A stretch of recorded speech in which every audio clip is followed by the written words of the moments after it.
Le hall d'Inter Djadou Kansi a entretenu avec les professionnels des médias ce vendredi 1er octobre 2021 dans son palais privé à Bodje.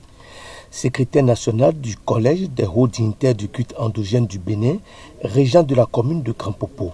Il a abordé les points essentiels pour la cause du déguerpissement de Hulakodji. Il exhorte toute la population de Hulakodji au calme et à la sérénité et profite de l'occasion pour lancer un SOS.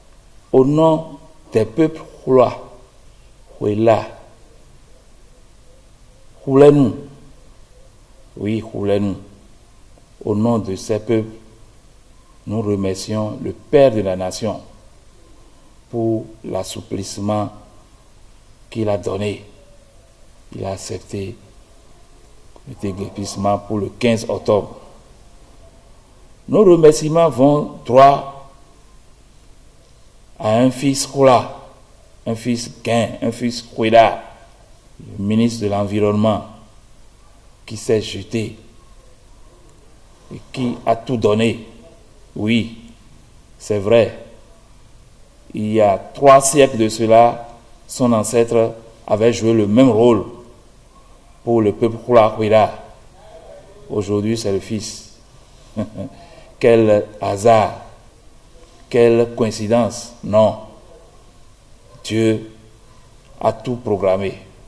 Encore une fois, je remercie tous ceux-là, les sinistrés de Hulakodji et de Djako, pour leur obéissance, pour leur caractère, parce que ce n'est pas facile. Je demanderai à ce peuple sinistré courage, courage, courage, ce n'est pas facile. Je lance un SOS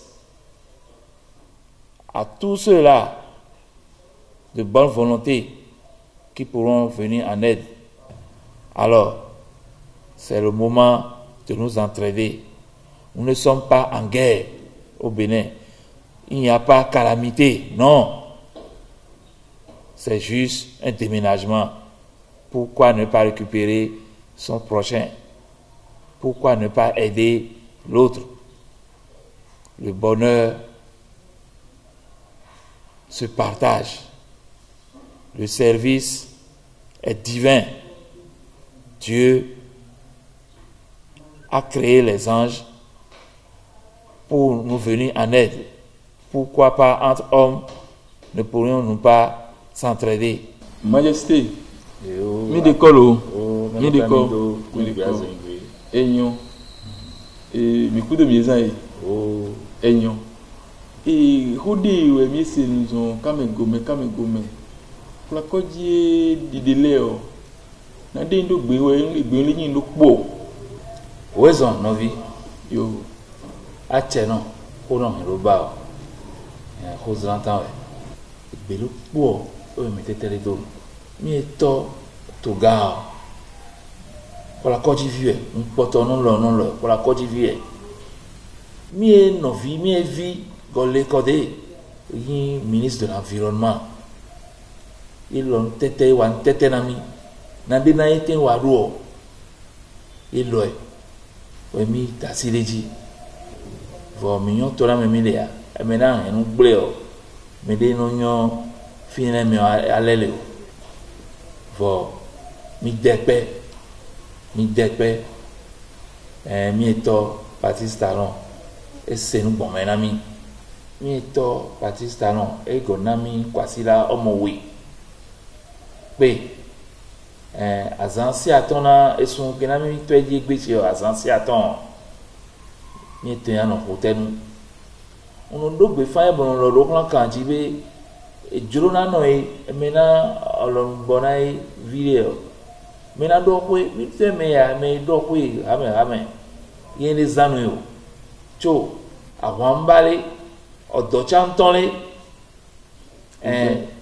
déménagement yi lọ mi alẹ́ le fia ọ̀jẹ̀ fífọ́ mo gbọ́ pé náà tẹ̀pẹ́ náà kpọ́nà mi le sẹ́mi kpódzi ya bá wọ ẹbí zan ekura dɔn esi azɔn filɛ sukulu tɛtɛ gouvernement ka lo filɛ na mi tso mi ni dɛ kpɛ na mi tɔ Baptiste Talon mi ni dɛ kpɛ na mi vi tonato do nka lo ho ento me su kra susu nyo e wa si hoi kan we Jonathan le hiwe tonato ni ko ento ba ko la to me do enonkon o tonu ko ro ko la holu e gbesi o e be vivi e ba le français ko le tonu e ko la e be si son ko gbon ko do na le na no e kazo ko la ko ji lo nya be ma wo le mais de nous l'histoire est têtue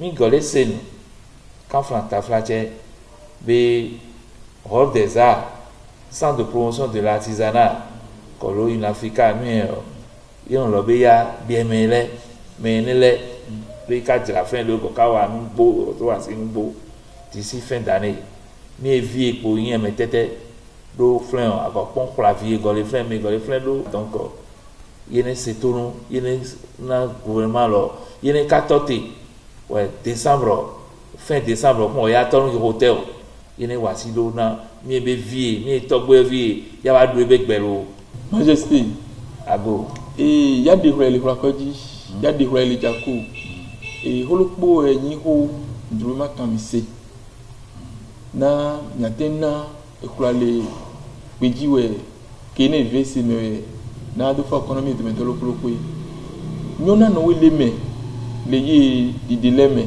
ali no weleme na e fiwe ye kaye do ye lobe ya wa no eto de lo afrikete a hozon be niveau ile bunta me kesi ton na ya yeme do flen kesi ke e ka kunto nkunu kaka son grand opo be to ye lo be ya queen kodo esansu sule kawa le avlo nkunu be tali ye kunto mi to miyon eto kunkun be ho ewono bioto me e kunto mi to ye ya pon fifa mena le togodo ono le lo yo me susule me etoli carte de séjour alors impôt toi aider tout la meilleur be yon bo divi mais les mi me ils sont colomier vie ils sont toi mes frères mais que si ton yo ya gbonba o le loe